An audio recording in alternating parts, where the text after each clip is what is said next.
शेतकऱ्यांचे शेअर्स आणि जिल्ह्याच्या शेतकऱ्यांचे पैसे लुटण्याच्या षडयंत्राला या जिल्ह्यातील शेतकऱ्यांनी हाणून पाडलं आहे। 2 महिन्यांपूर्वी शेतकऱ्यांनी जिल्हा मध्यवर्ती बँकेवर मोर्चे काढले, विविध सहकारी संस्थांनी देखील मोर्चे काढले आणि त्या माध्यमातून तात्पुरतं त्यांनी हे लुटण्याचं काम थांबवलेलं आहे। यांची नियत शेतकऱ्यांच्या कामाचा पैसा लुटण्यामध्ये आहे हे यातून स्पष्ट होते। राज्यातले कृषी मंत्रालय म्हणजे ओसळगावची पाटीलकी अशी शेतकऱ्यांबद्दलची आस्था या सरकारमध्ये आहे।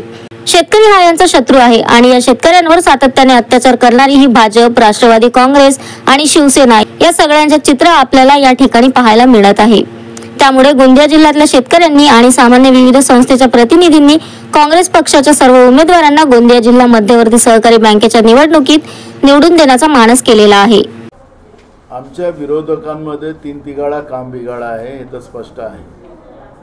आम्ही काँग्रेस पार्टी म्हणूनच ही निवडणूक आम्ही लढतो आहे। ज्यांनी शेतकऱ्यांशी धोका केलेला आहे सातत्याने, शेतकऱ्यांचे जे सेवा सहकारी संस्थेच्या माध्यमातून जे शेअर्स जिल्हा बँकेमध्ये येतात आणि ते कोट्यवधी रुपयाचे ते सुद्धा काढून त्याच्यात भ्रष्टाचार करायचा प्रयत्न यात सध्याच्या असलेल्या कोऑपरेटिव्ह बँकेच्या संचालक मंडळाने विशेष करून अध्यक्ष राजू जैननी केलेला होता।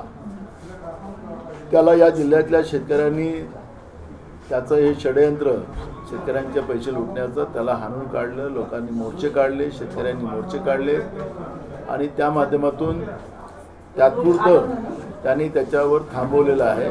त्याची नियत शेतकऱ्यांच्या घामाचा पैसा लुटण्यामध्ये आहे हे त्याच्यातून स्पष्ट होते आहे।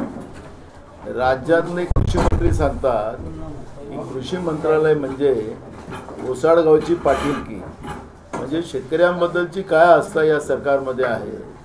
शेतकरी हा यांचा दुश्मन आहे आणि शेतकऱ्यांवर सातत्यानं अत्याचार करणारी भाजप आणि राष्ट्रवादी आणि त्यांच्या असलेली शिवसेना या सगळ्यांचं चित्र आपल्याला त्या ठिकाणी पाहायला मिळते आहे।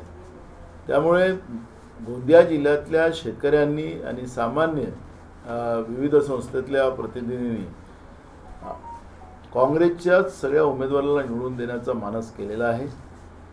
भ्रष्टाचाराने कमवलेल्या पैशाच्या भरोशावर सध्या बसलेले सत्तेतले लोक आम्ही निवडून येऊ अशा पद्धतीचा दावा करतात, पण त्यांना यश येणार नाही।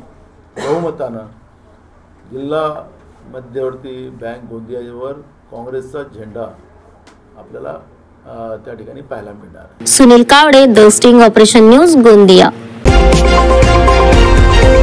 द स्टिंग ऑपरेशन न्यूज, सत्याचे दुसरे नाव, अन्यायावर लेखणीचा घाव।